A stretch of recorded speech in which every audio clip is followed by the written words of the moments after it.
Now, somebody is saying, we had said some people are hardwired, for mental stamina to be able to just take a licking and keep ticking. Somebody will say, well, I don't think I'm like that. When things happen, I don't sleep at night. When things happen, I scatter inside. I may be keeping a good facade, a poker face. Yeah, I have my makeup and all of, but I know that inside, I'm caving in. In what ways will you? And this is the heart of what we are doing today. In what ways will you say somebody can build mental stamina, that staying power, that thing that makes the Olympic runner to get to a point where everything in his body is saying stop, everything in his body is saying quit, everything in his body is saying you can't take another, all the muscles, nerves, whatever is crying, and yet it still continues. How can people build mental stamina? Thank you again, Pastor. Again, this is also very, very important. I think the first thing is what you said. There's this form of introspection that people need to do.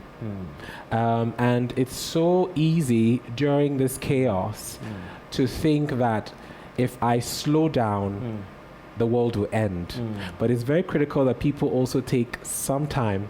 I know you have so much time, but now still take some time to introspect and actually define that you do have a challenge. Just like you said, I'm caving in, because it takes a lot for someone to admit that they're caving in. Because for a lot of people, they thought they could deal with stress. We're talking the other day, and some people, what is actually the shock for them is, I've dealt with tough things. Why is this crippling me? Yeah, I remember we were staying in Nigeria where I used to know light, we deal with that. Poor medical care, we deal with that. We deal with poverty. NEPA takes light for 7 days, we deal with that.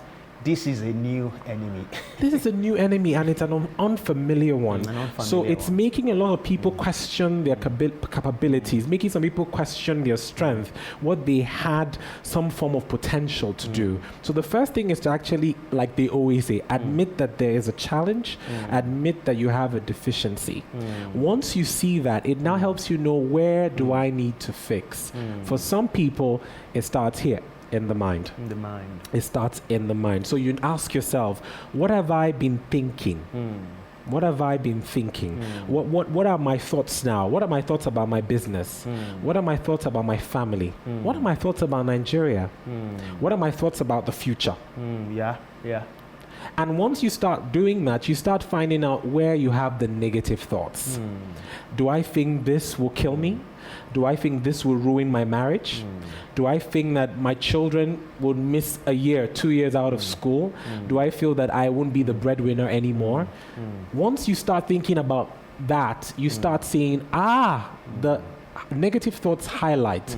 The next step is to say, I need to replace those negative thoughts with positive thoughts. That's what a clinical psychologist would basically do. They call it cognitive behavioral therapy. So basically they help you identify those negative thoughts in your head about it. Exactly. The hopelessness, the depressive thoughts, what gives you anxiety. And they say, what are your feelings about this? How does this make you feel? How does that make you feel? And you're able to talk. So you see that they do you talking first, and then they help you replace that by yourself with positive thoughts.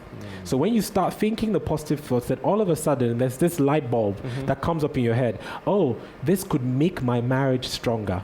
How can I use this situation to turn it around? Begin to see it as a half full cup, not a half empty cup. Exactly. I start seeing this more like, they would say, a stepping stone into the new version of me, rather than this has come to stifle my progress, this has come to end me.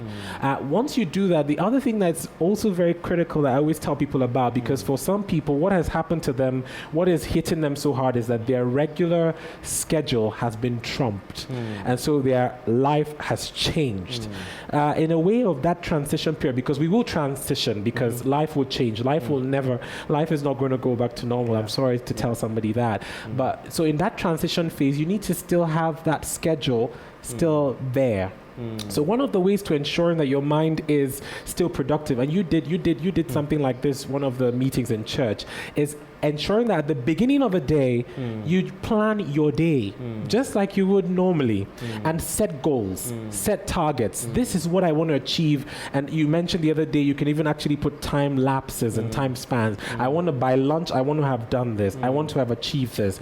There's this book I've been dying to read. I need to, once you're goal oriented and you start ticking the boxes, because after that meeting, I personally engage that in my personal life. So every single day I have a board of tasks, and then I use that. So at the end of the day, I'm like, you still feel in charge of I your still life. You feel don't in feel like charge. you've lost control. Exactly. I like that word, control. Because what is happening to people right now is that they're spiraling out of control, and nobody wants to feel out of control. So once you see that you're in charge, you're still able to have targets, meet those objectives, meet those timelines, and you're being productive. It gives you a sense of well-being.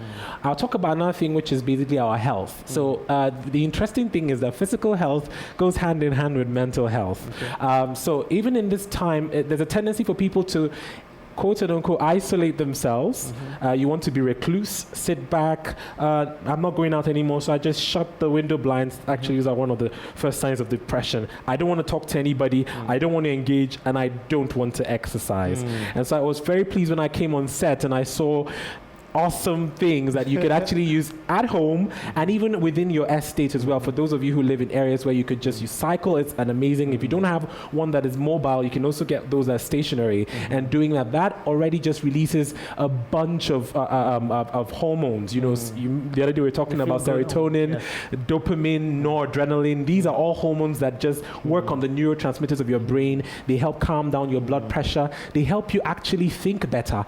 Do you know exercise actually infuses innovation, because you're able to think better, dig deep into your recesses and come up with, so the best creative minds are people who have actually had time to sit back and had an open, more relaxed mind, and exercise does that. Eating healthier is another key way. So this is the time, all those things you wanted to do. Some people have said, the reason I don't eat healthy is because of I don't make my own food. I'm in a rush to go to work. Now you can have your cereal in the morning. You can have enough water.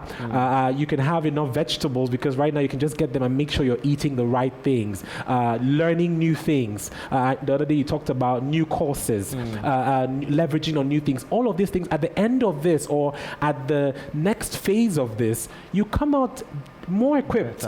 You come out better. So you look at it and you're like, oh my God, I did not reduce.